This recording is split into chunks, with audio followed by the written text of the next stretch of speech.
Nous avons fini la semaine dernière, la dernière paracha, le dernier paragraphe du premier livre de la Torah qui est Genesis, Bereshit.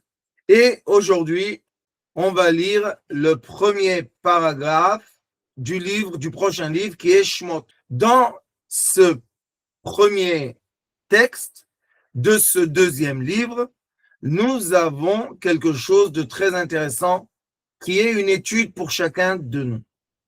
Nous avons en effet la descente du peuple d'Israël dans l'exil, la première exil, long exil de l'Égypte, et il y en a qui comptent 430 ans, et il y en a qui comptent 210 ans.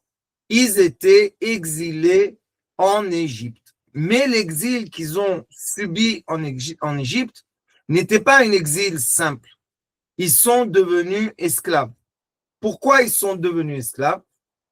Parce qu'ils ont eu la volonté de plaire au roi Pharaon, qui leur a dit, moi je vais me construire mon royaume, est-ce que vous voulez venir m'aider? Et bien sûr, ils étaient tous dévoués à aller aider le roi, sauf que à la fin de la première journée, il leur a dit demain, et après-demain, et je vous promets, jusqu'au cours du temps, sauf une tribu qui s'appelle la tribu des Lévi, des Cohen. Cette tribu-là n'a pas quitté l'étude et elle n'a pas voulu devenir esclave de Pharaon. Et c'est comme ça qu'ils ont gardé pendant les 430 ans ou 210 ans, ils ont gardé leur identité, leur enseignement, tout ce qu'ils devaient garder pour continuer avec l'aide de Dieu et faire naître de cette tribu est né le Messie, comme on le connaît tous, le Messie Moshe Rabbeinu, Moïse. Lui, il est né de la tribu de Lévi. Et qu'est-ce qu'on étudie de cette paracha? On étudie quelque chose qui est très important pour chacun de nous. Nous avons dans la vie 3 phases. Les phases de la vie sont sur l'axe horizontal. Nous avons le côté positif de la vie, le côté négatif de la vie et le point 0 qui est le point qui fait le changement de la direction de l'énergie. Je me répète encore une fois. Nous avons la vie est un trait continuant qui va dans le futur. Ce trait-là est enveloppé, habillé de 3 dimensions, horizontale, verticale et profondeur, X, Y, Z. Maintenant, nous avons dans cet ensemble qui s'appelle une sphère temporelle, nous avons des directions. Ça veut dire que nous avons toujours dans le centre un point et en référence avec ce point-là, on dit que nous avons le côté positif et on dit que nous avons le côté négatif. Ça, c'est l'image en grand. Maintenant, on peut arrêter notre vie chaque moment, chaque point, on peut l'arrêter. Et dans ce point-là, décider que c'est le point 0 et redémarrer l'énergie de notre vie. Nous pouvons redémarrer grâce à l'imagination vers le côté positif et malheureusement, on peut redémarrer vers le côté négatif. C'est pour ça que dans la vie, les gens, des fois, tournent ou changent de direction de façon radicale à un certain point de leur vie. Ce point-là était un point qu'on appelle le point 0. Ce point-là existe à chaque instant de notre vie et dans chaque endroit de cette magnifique sphère qui s'appelle l'univers. Nous pouvons à chaque instant faire le changement de la direction. Le temps ne s'arrête jamais, mais quelle direction je prends dans le temps, ça, je peux moi choisir. Donc, quand je monte vers le positif, je crois que je gagne, que je réussis, que je suis connu, etc., etc.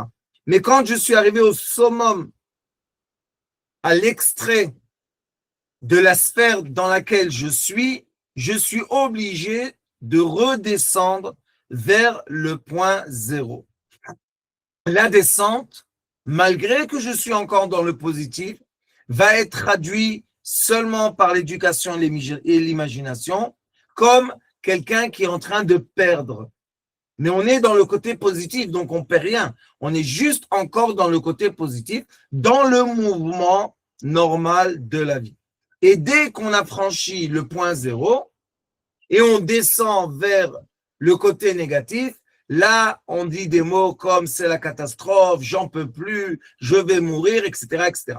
Mais aussi en bas, en miroir complètement parfait de ce qui s'est passé en haut, je vais atteindre le fond du puits. Je vais atteindre la fin, l'extrémité négative de la sphère. Et de ce moment-là, je suis sûr qu'on l'a tous vécu, mais est-ce qu'on l'a retenu? Il y a un changement positif. Ça commence à remonter. Et quand ça commence à remonter, j'ai la sensation que ça commence à réussir. Mais dans quel côté je suis? Je suis encore dans le côté négatif. Alors pourquoi je me dis, ah voilà, ça marche, j'ai reçu du travail, ça va mieux, j'arrive à commencer à régler mes problèmes. Ça veut dire que je suis positif dans le côté négatif. Et l'inverse était que j'étais négatif dans le côté positif. Pensez à cela. Vous allez voir qu'on a la possibilité, avec l'imagination et la direction, nous avons la possibilité de positiver chaque moment de notre vie. La seule question est vers quelle direction tu vas. Le problème majeur qui va faire que les gens, malheureusement, se condamnent eux-mêmes. Et ce que je vous dis, c'est quelque chose de pratique. La raison pour laquelle les gens se limitent, se condamnent, c'est parce que nous avons une éducation occidentale qui dit le mérite d'une faute est la punition. Et dans l'étude profonde de la sagesse, de la lumière, on dit le mérite d'une faute est la prise de conscience. Et après que j'ai pris conscience que j'ai fauté, maintenant, je dois retourner, faire tchouva, je dois retourner. On ne parle pas de punition. On ne parle pas de punition. On ne parle pas de demander le mal. Comme a dit le roi David et son fils Salomon, ils ont dit, Doresh ra'a tevoenu. Si tu demandes la punition, tu vas la recevoir. Mais la punition ne veut pas venir. Donc nous avons, chacun de nous, à chaque instant de notre vie, deux sentiments dans le cœur. Ou bien le troisième qui est être aligné. Être aligné, c'est l'acceptation. Mais avant qu'on arrive à l'acceptation, on doit comprendre que nous avons deux sentiments. Il y a un sentiment qui est un sentiment magnifique, que je comprends que je suis un être humain. Je comprends que je vis dans une sphère temporelle. Je comprends tout ça, donc dans le chemin de la vie, pour être équilibré, je suis obligé d'un côté toucher le bien, comme je touche le mal. Et c'est comme ça que je suis dans le juste milieu. Et j'ai un sentiment dans mon cœur qui me dit, tu es fautif, tu fais des choses pas bien, et la seule solution d'arrêter de faire des choses pas bien est, malheureusement, la punition. Et c'est comme ça que les gens renversent la direction de leur polarité. Les gens se renversent, c'est le renversement, ça se passe seulement après qu'ils se sentent fautifs. Le peuple d'Israël, les enfants de Jacob, ont la majorité de 12 tribus, à part Joseph, ils ont en eux une culpabilité qui passe de génération à génération. Nous avons des comportements et des sentiments qui sont héréditaires. Ça veut dire qu'on a hérité de nos parents et des réincarnations précédentes toutes sortes de sentiments. Maintenant, quand on a hérité quelque chose, c'est un héritage, c'est quelque chose qui est imprimé en nous. Mais quand on dit que quelque chose est imprimé en nous, on doit se rappeler que nous avons un fonctionnement intérieur qui s'appelle le libre arbitre. Cela veut dire que d'un côté, oui, j'ai hérité toutes sortes de caractères de mes ancêtres parce que je suis revenu encore une fois dans ce monde pour essayer de réparer ce qui se passe, ce qui s'est passé avec eux. Mais je ne peux pas réparer si on ne me donne pas la prise de conscience et la compréhension que j'ai le libre arbitre de passer par le magnifique point zéro et changer la direction. On peut naître avec des certains caractères qui peuvent être, on peut dire, mauvais. On peut naître comme ça, mais on a le droit, on a la possibilité, on a l'opportunité à chaque instant de notre vie de s'arrêter, de prendre conscience et de changer de direction. C'est pour cela que vous voyez que quand quelqu'un il est complètement dans la phase négative de sa vie, à un moment, les choses commencent à s'arranger. Est-ce qu'il a sorti la tête de l'eau? Pas encore. Mais il sait qu'il est vers le haut. Il sait qu'il va vers le haut. Mais si quelqu'un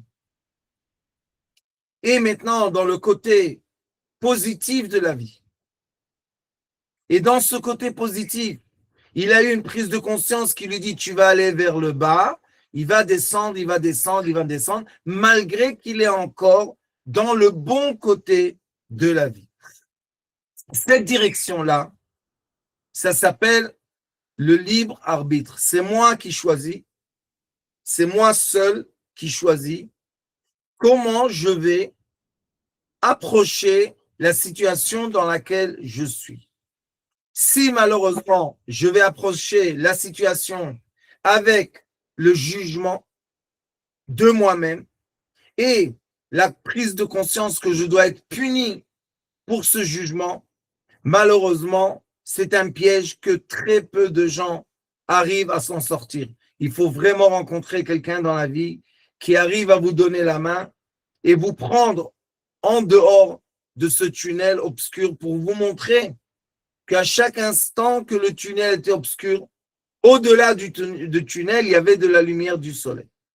Donc, qu'est-ce qui s'est passé dans cette paracha? Pourquoi c'est tellement important? Et pourquoi cette semaine, nous on a déjà commencé la semaine dernière, on a commencé un grand tikkun qui s'appelle une grande réparation, qui s'appelle la réparation de Shovavim. C'est quoi le tikkun de Shovavim? Shovavim, c'est les initiales de toutes les parachutes, 6 parachutes que nous allons traverser maintenant jusqu'à Purim avec l'aide de Dieu. Et Purim, comme vous savez bien, c'est le commencement de la joie, le commencement d'augmenter la joie, comme il est écrit. Quand le mois de Hadar rentre, on augmente la joie. Alors comment je vais augmenter la joie puisque je sais que j'ai des fautes? C'est ça la question principale. Alors sachez que toutes les fautes qu'une personne fait dans sa vie, ce sont des... Nous avons beaucoup de visions sur la faute, mais la vision vraie qui va vous permettre d'avoir une bonne qualité de vie, cette vision est quoi? La faute est un moment de prise de conscience. C'est pour ça qu'on faute. Ça veut dire qu'on était dans une certaine direction et à un moment, on est rentré dans un carrefour. Maintenant, il y a des gens, je ne sais pas si vous savez, il y a beaucoup d'accidents dans les carrefours. Et pourquoi? Parce que la personne veut vite prendre la bonne direction. Mais quand on vient dans un endroit qu'on ne connaît pas, peut-être on ne prend pas la bonne direction. Regardez ce qui se passe. Combien de gens vous avez vu tourner dans le carrefour jusqu'à quand qu'ils vont prendre la bonne décision? La majorité vont regarder Waze ou Google Maps et ils vont voir qu'il faut prendre à droite et ils vont tourner le volant pour se sauver du carrefour, pour prendre la bonne direction. Mais ils se sont mis en danger. La raison pour laquelle il y a un carrefour, c'est qu'on peut tourner dans le carrefour et apaiser sa pensée et regarder les signes qu'il y a dans le carrefour et sortir après 2 tours ou 3 tours même vers la bonne direction, sans faire d'accident et sans se mettre en danger. La vie, c'est la même chose. Il est écrit dans la Torah, Shev ve'al ta'aseh adif. Il y a des moments dans la vie qu'on doit prendre aucune décision. On doit se permettre de s'asseoir sans prendre aucune décision, aller dans aucune action, tourner dans le carrefour pour penser, pour raisonner, pour vérifier et après prendre la décision du chemin qu'on va continuer. Quel est le vrai débat? Quelle est la vraie guerre? Je peux me prononcer comme ça. Entre les entités des démons et les êtres humains, la guerre est autour du liquide sacré qu'on appelle le liquide masculin et le liquide féminin. Pourquoi? Parce que ce liquide sacré, que d'après la Kabbalah, il se crée dans le cerveau, il va passer par la colonne vertébrale, il va passer par les reins, il va redescendre chez l'homme, je parle, dans les testicules, et il va sortir. Chez la femme, ça se passe d'une autre façon dans la sphère de la reproduction féminine. Mais ce liquide-là, c'est un liquide qui transporte de la vie. Pourquoi? Parce qu'avec ce liquide-là, on peut reproduire la vie. Et malheureusement, quand il n'y a pas ce liquide-là, les gens n'arrivent pas à reproduire de la vie. Donc, les démons, qu'on les appelle Shindalet, Shedim, les démons, pour se nourrir d'énergie vitale, ils sont accros sur les êtres humains et ils veulent leur prendre ce liquide.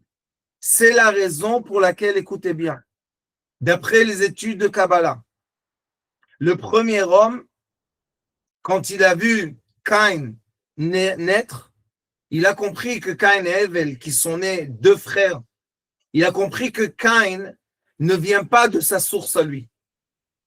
Il a compris qu'il s'est passé quelque chose et qu'en effet, Ève a eu un enfant dans le même ventre. Elle a eu un enfant avec le premier homme et un autre enfant qui est venu du serpent. Donc, qu'est-ce qu'il a fait le premier homme? Il a décidé, il était trop énervé, il a décidé qu'il quitte Ève. Donc, il a quitté. Combien de temps il a quitté? 130 ans. Et qu'est-ce qui s'est passé entre-temps? Caïn a tué Abel, vous connaissez bien, mais après, Caïn n'est pas mort. Pourquoi? Parce que Caïn est le premier dans la Torah qui nous enseigne que si on peut demander la punition, comme il est écrit dans la Torah, Shofer Dam Ba'adam Damon Ishafer, celui qui assassine doit être assassiné. Mais Caïn, qui s'est sauvé parce qu'il avait peur d'être assassiné, a rencontré l'Esprit divin. Et il lui a dit, qu'est-ce que je peux faire? Alors il lui a dit, tu peux retourner, tu peux faire tchouva, tu peux retourner. Et l'Esprit divin a mis sur Caïn une lettre. Il lui a dessiné une lettre. Et il lui a dit, tous les êtres humains ou toutes les créations qui vont te voir, ils vont voir ton front. ils vont pas avoir la réaction de vouloir te tuer parce que tu as eu une autre lettre. C'était la lettre, malheureusement, du meurtre qu'il a créé, qu'il a commis. Alors, qu'est-ce qu'il lui a fait Dieu? Il lui a mis une lettre de quoi? De pardon. Et c'est comme ça que Caïn a réussi à vivre. Et après 130 ans, il a rencontré son père, Adam, son père. Et Adam lui a dit, comment tu es vivant? Il est écrit, celui qui tue doit être tué. Alors il lui a raconté, c'est tout ce que je vous dis, c'est écrit dans le Zohar HaKadosh. Il a raconté à Adam, son père, il lui a dit, tu sais, j'ai rencontré l'Esprit de Dieu et il m'a dit que si je veux vivre et je reviens vers lui, j'ai le choix de faire tchouva. Alors j'ai fait tchouva. Et il m'a mis cette magnifique lettre sur le front, la lettre qui montre à tout le monde qu'ils ne veulent plus me punir. Ils veulent avoir l'amitié avec moi. Et c'est vrai, chacun de nous, nous avons sur le front un appareil, un écran de téléphone, sauf que malheureusement, il y a tellement d'écrans qu'on a oublié de lire le front. Et sur l'écran du front, il y a les messages les plus intimes de l'être humain. Quand quelqu'un se sent, c'est condamné à une punition parce que on lui a expliqué que la seule solution de sa vie, c'est d'être puni, que Dieu nous en préserve, comme c'est cruel de faire ça. Alors l'être humain a ici un mot qui dit « punis-moi, fais-moi du mal, tu as le droit de m'attaquer, tu as le droit, tous les droits. » Et qui voit ce qui est écrit ici? Les êtres humains et les démons. Alors ils ont la permission de venir nous faire du mal.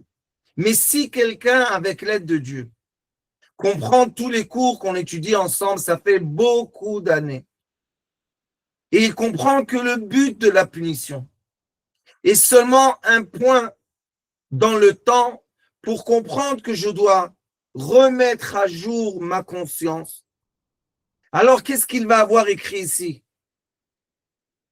La paix, l'amour, la tchouva, la miséricorde.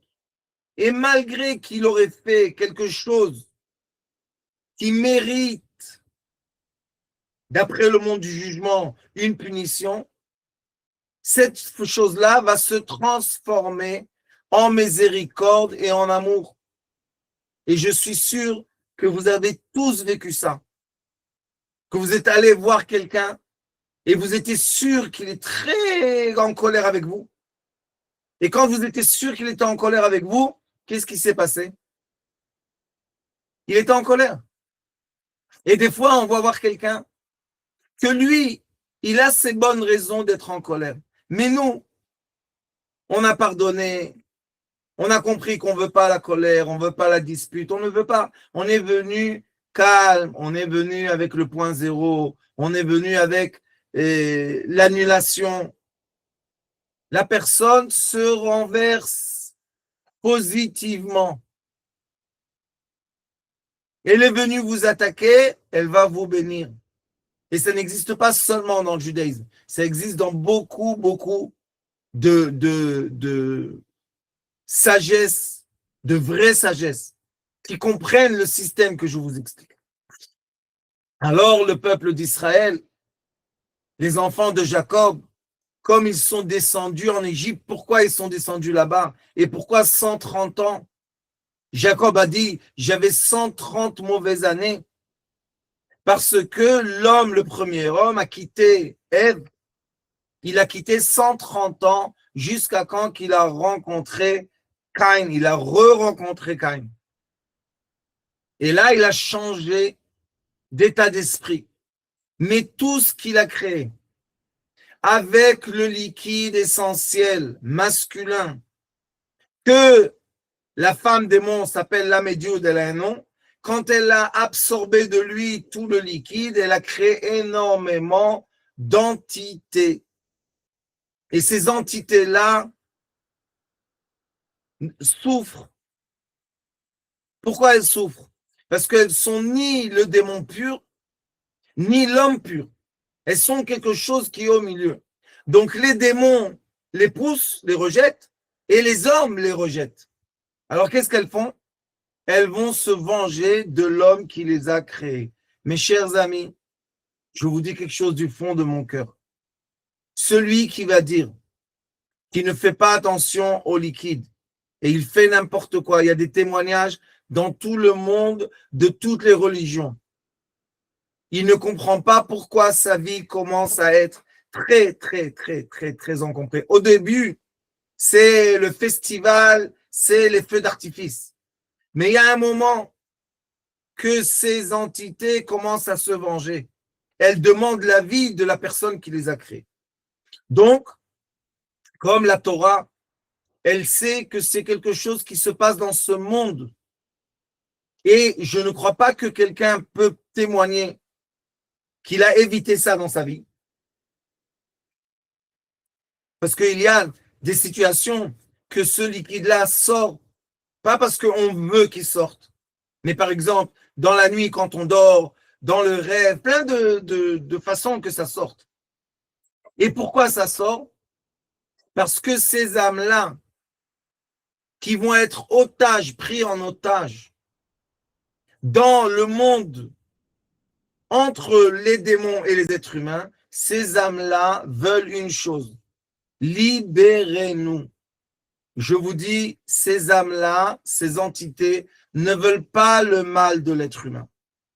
Elles veulent une chose: libère-moi. Et la libération de ces âmes-là, on le fait, d'après la Kabbalah, 2 fois par an. Il y a la fin de l'hiver qui va commencer maintenant, jusqu'au printemps. Et nous avons la fin de l'été Tou B'Av, le 15 du mois Av, jusqu'à Rosh Hashanah, jusqu'au premier jour de l'année hébraïque. Donc nous avons 2 fois dans l'année que nous devons faire cette réparation. Grande question que beaucoup de gens posent: si je n'ai pas du tout eu ce problème pendant l'année. Vraiment, il y a des gens qu'un jour qui se mettent dans l'équilibre, ils n'ont plus ce problème. Merci mon Dieu, tout va bien. Est-ce que je dois quand même faire ce tikkun, cette réparation, ce travail? La réponse est écrite. Comme nous ne sommes pas seuls dans ce monde et chacun de nous est attaché à d'autres âmes, vous savez, on s'appelle des familles d'âmes. On ne vient pas seul. Il n'y a personne qui est tout seul parce qu'il est né de quelqu'un. Donc, on vient dans des familles d'âmes. Et tant que la famille des âmes n'a pas réussi à se corriger, on doit les entraider. On doit s'entraider pour avoir de corriger ces choses-là, comme il est écrit qu'on doit s'entraider économiquement. Qu'est-ce que ça veut dire? Il est écrit Muftach ala tzibur shelo iye ani. Il y a une promesse que l'assemblée ne sera jamais pauvre. L'assemblée a toujours la force de soutenir ceux qui n'ont pas. Parce que dans chaque assemblée, il y a des gens à l'aise, il y a des gens moyens et il y a des gens pauvres. Mais quand on se réunit tous, on a la capacité de s'entraider. Vous pouvez voir ça dans tous les peuples du monde. Donc, comme on peut s'entraider avec l'argent, on peut s'entraider dans la médecine et on peut s'entraider spirituellement. Quelle est la cause majeure qui emmène la personne à vouloir se punir comme solution des mauvaises actions qu'on a fait? La cause majeure est quoi? Malheureusement, quand on a perdu le liquide essentiel, le liquide masculin et le liquide féminin. Pourquoi? Parce que ça permet aux squatteurs de rentrer dans notre sphère temporelle. Et quand les squatteurs rentrent dans la sphère temporelle, ces squatteurs-là font beaucoup de dégâts. Pourquoi? Parce que leur comportement négatif des entités, de toutes ces choses-là, c'est parce qu'ils demandent une chose. Ils demandent la libération. Ce sont des otages qui veulent être libérés. Si je sais que j'ai des otages et je comprends que je vais aller les libérer, alors ces otages-là ne doivent pas me faire des choses très extrêmes pour que je me réveille. Mais si je dors et je fais même pas attention que j'ai créé des otages, les otages sont obligés de me réveiller. Et comment on réveille le mieux une personne? Malheureusement, par les catastrophes, par les douleurs, par les maladies, par les pertes d'argent. Ça réveille l'être humain. Mais dès que l'être humain s'est réveillé, il prend la bonne direction avec l'aide de Dieu. Et dans cette bonne direction, dès qu'il a pris la bonne direction, il a commencé, il est sorti du carrefour dans le bon chemin, il va arriver, Bezrat Hashem, à sa destination. Dès qu'on est sorti du carrefour, les âmes savent qu'elles vont commencer à se libérer.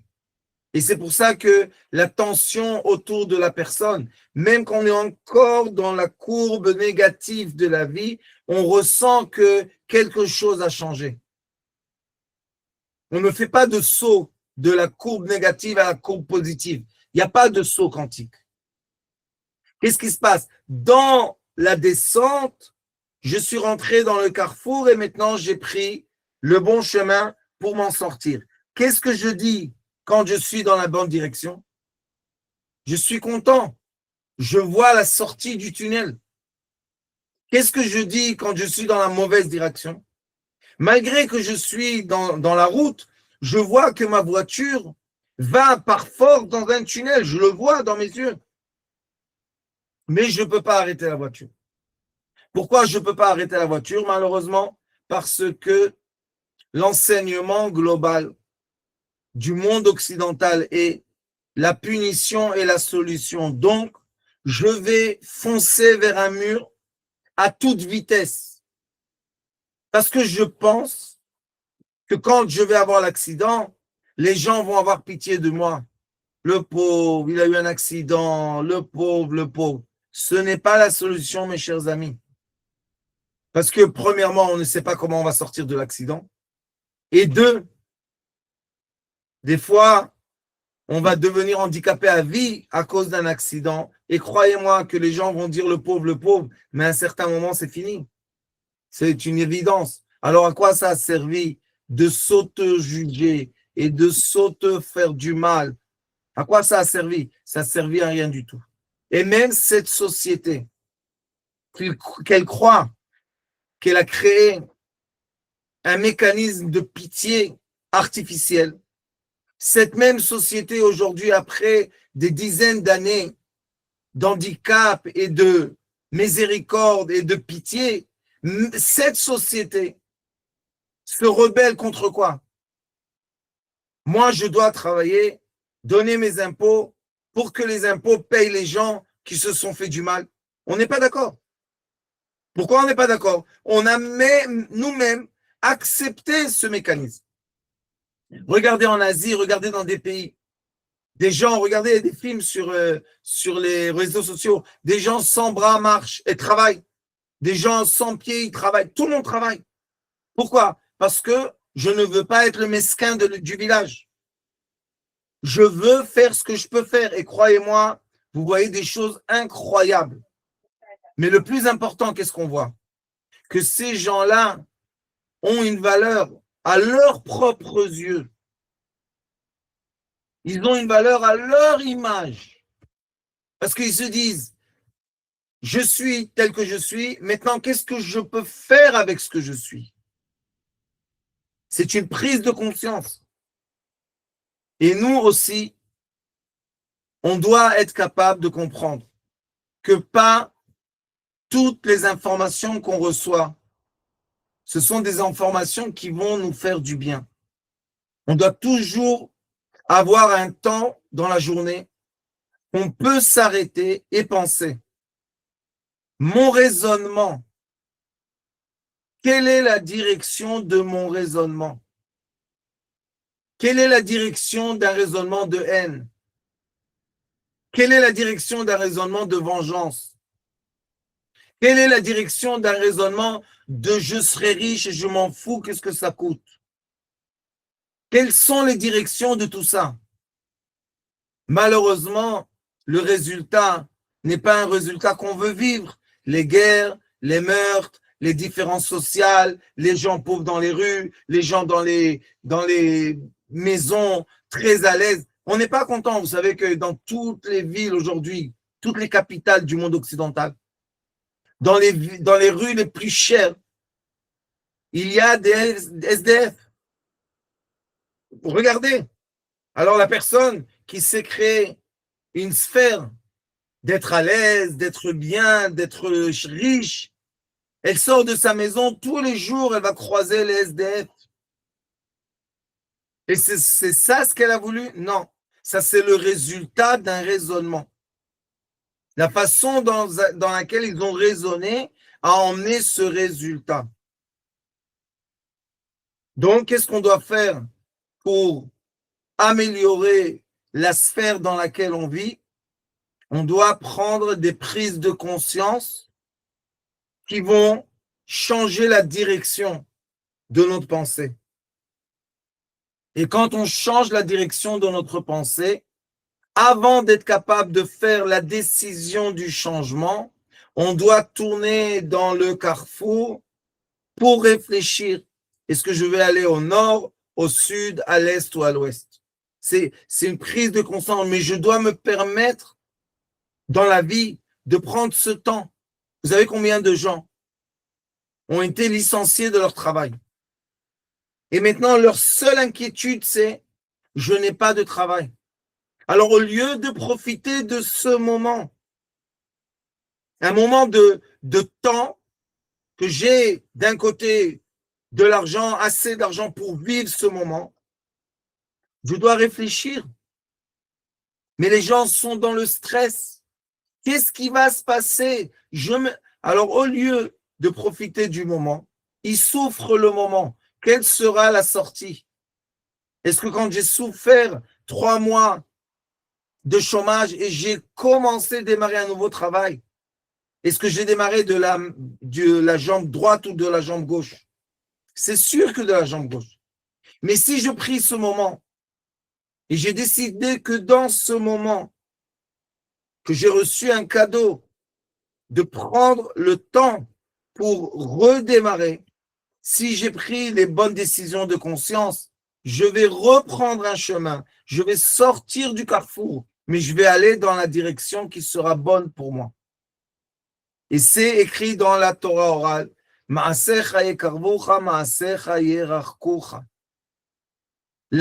prise de conscience que tu as va emmener tes gestes à te rapprocher ou t'éloigner du point d'être heureux dans la vie. Vous devez comprendre ça. Et quand on étudie bien ces choses-là, à chaque instant, on comprend que nous avons le libre arbitre de réfléchir. Vous savez combien de gens, ils partent en mission et ils ont programmé la mission, ils ont programmé l'emploi du temps et on leur a promis des choses. Ouah, tout est fixe. Mais ils sont arrivés à l'aéroport, décalage horaire, l'avion va arriver dans 9 heures. Déjà, tout l'emploi du temps commence comme domino, un effet domino. Tac, 9 heures, ah, j'arriverai pas là-bas, ça n'arrive pas, ça. On doit tout décaler, tout décaler, tout décaler. Et après, quand on arrive après 9 heures, on est énervé, on est fatigué, on est déçu. Donc, tout ce voyage, ça ne sert à rien. Si tu comprends que 9 heures de décalage, ça va te embrouiller ta tête, demi-tour, sors de l'aéroport, va chez toi, c'est tout. Retourne chez toi. Où tu vas partir? Dans un chemin qui a commencé avec une mauvaise énergie. Vous savez, dans la Torah orale, on dit Kol akava le tova. Il est écrit que quand Hachem ralentit quelque chose, c'est pour le bien. Maintenant, imaginez-vous, quelqu'un se dit, ah, 9 heures de décalage, très bien, très bien. je vais aller à l'hôtel, je vais me reposer, je vais manger quelque chose, je vais dormir un peu. Très bien, il est content. Il va appeler les gens qu'il doit rencontrer, il leur dit, excusez-moi, force majeure, décalage des avions. La journée de demain, vous annulez, on commence la prochaine journée. Comment il va arriver à tout ça? Il va arriver bien, il va arriver positif, il va arriver avec les bonnes énergies. Il ne va pas s'énerver, il ne va pas perdre son temps à créer des énergies négatives qui vont remplir sa sphère, qui vont être, écoutez bien, gravées sur son front. Gravées sur le front. Vous savez, j'étais maintenant au Maroc toute la semaine, Baruch Hashem. Et une soirée, ils ont préparé une soirée, Baruch Hashem, avec un beau cours, avec une très belle saouda, très bien, Baruch Hashem. J'arrive à la synagogue avec Nissiam. Et qui est dans la synagogue? Il y a toutes sortes de... Vous savez, à Marrakech, il y a beaucoup de gens qui viennent, ils passent par Marrakech. Et Nissiam me dit, Rav, tu sais c'est qui celui-là là-bas? Je dis non, je ne connais pas. Il m'a dit, c'est celui-là qui te fait des problèmes, ça fait des années.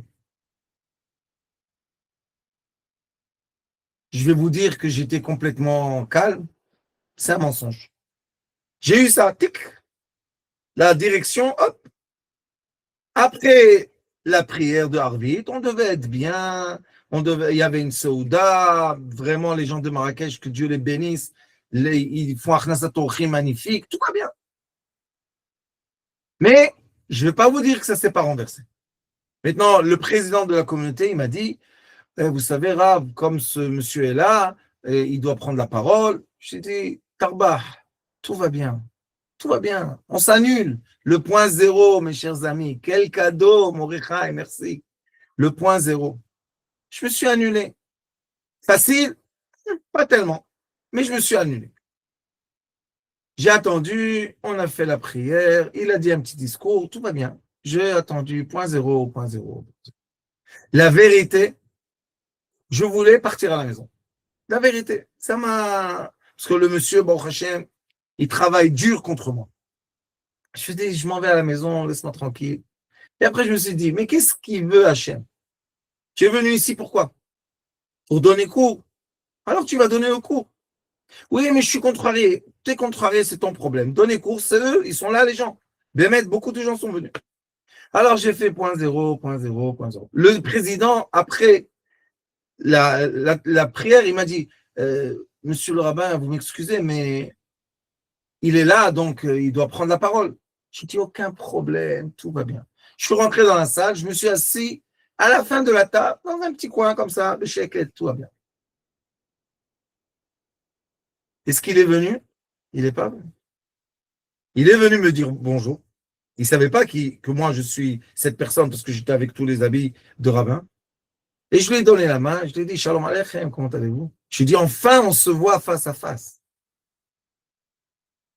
Il me regarde comme ça, Nissiam me lui dit, tu sais, c'est qui? C'est le Rav Schneider. Nissiam dit, il est devenu le pauvre. Vous savez qu'est-ce qu'il y avait ici? Noir, noir, noir. Moi, je souris, point zéro. Hachem, tout ce que tu veux, tout va bien. J'ai dit Shalom Aleichem, Bémet, avec le cœur propre. Qu'est-ce qui s'est passé à la fin? Je vous dis, dedans, je voulais partir. Je lui ai dit, j'attends. À la fin, je suis rentré dans la salle. J'attendais qu'il rentre et il donne un discours, j'ai pas de problème. Il n'est pas rentré, il est parti. Il n'est pas revenu. Vous comprenez? On peut prendre les décisions qu'on veut. On peut engraver des situations, en faire des catastrophes, commencer des disputes inutiles, tout ce que vous voulez, avec toutes les bonnes raisons, n'oubliez pas, toutes les bonnes raisons. Et on peut aussi prendre le choix de s'annuler. Hachem, tout ce que tu veux, comme tu veux, tout ce que tu veux, moi je suis ton serviteur. Tu fais ce que tu veux. Et Hachem a fait ce qu'il veut. À la fin, il est parti. Il y avait encore un autre rabbin là-bas. Quand on m'a appelé parler, j'ai été le voir. Je lui ai dit, je te demande la permission de parler. Toi, tu es quelqu'un qui habite ici. Moi, je suis un invité. Il m'a dit, oui, bien sûr. Je l'ai embrassé l'épaule. Vous voyez son visage, quel sourire. Pourquoi? Parce qu'on l'a respecté. Je peux aussi dire, cette soirée elle est pour moi, c'est moi le seul, c'est moi. On va ignorer les gens qu'il ne faut pas ignorer et on va créer encore une fois de l'énergie négative. Vous voyez que nous avons ce magnifique point zéro. Cet enseignement magnifique, à chaque instant, on peut l'utiliser et transformer les directions négatives en directions positives tout en étant dans la courbe négative. Et des fois, mes chers amis, on est dans la courbe positive, tout va bien. On renverse la direction vers le négatif. Ça, c'est le travail qu'on doit faire maintenant 6 semaines. Savoir que la chose la plus, d'après les livres de Kabbalah, plus problématique que l'homme peut faire, c'est ce problème de liquide et le transformer positivement. Vous savez pourquoi? Parce qu'après, qu'avec la grâce de Dieu, on libère ces otages-là. Vous savez qu'est-ce qu'ils deviennent? Ils deviennent des anges gardiens. Vous savez qu'après que vous faites la bénédiction sur la nourriture, il y a un ange qui se crée, qui devient l'ange gardien. Après que vous vous retenez, et vous n'allez pas dire les choses qui vont vexer, qui vont faire du mal, les paroles deviennent des anges gardiens sur vous. Comment ils sont les anges gardiens? Ils remplissent votre sphère. Ils remplissent la sphère. C'est pour ça que le roi David a dit, Gam ki eler begeit salmavet. Même si je vais aller dans les chemins de mort, Loerara, je ne verrai pas le mal. Qui ata, il m'a dit, parce que je sais que tu es avec moi. David Amelech a souffert. 40 ans, il était le roi du peuple d'Israël. 40 ans, le pauvre, il a souffert. Mais tout le temps, lui, il s'est dit, vous me voyez souffrir, mais moi, je suis attaché à Hachem. Donc, nous aussi, on doit savoir. Gam Kieler Begeit Salmavet, même si on va dans des endroits, dans des moments très obscurs, Loerara, on ne va pas voir le fin du puits, on ne va pas voir ce qui est en bas, on va voir ce qui est au-delà de nous, au-delà de notre tête. Et on va se reconnecter. C'est pour ça que toutes les fautes, je vous dis, toutes les fautes sont pardonnées quand on fait tchouva. Quand une personne est faire tchouva, c'est pas se faire du mal, pas se punir, rien du tout. Tchouva, en hébreu, chouva, c'est retourner.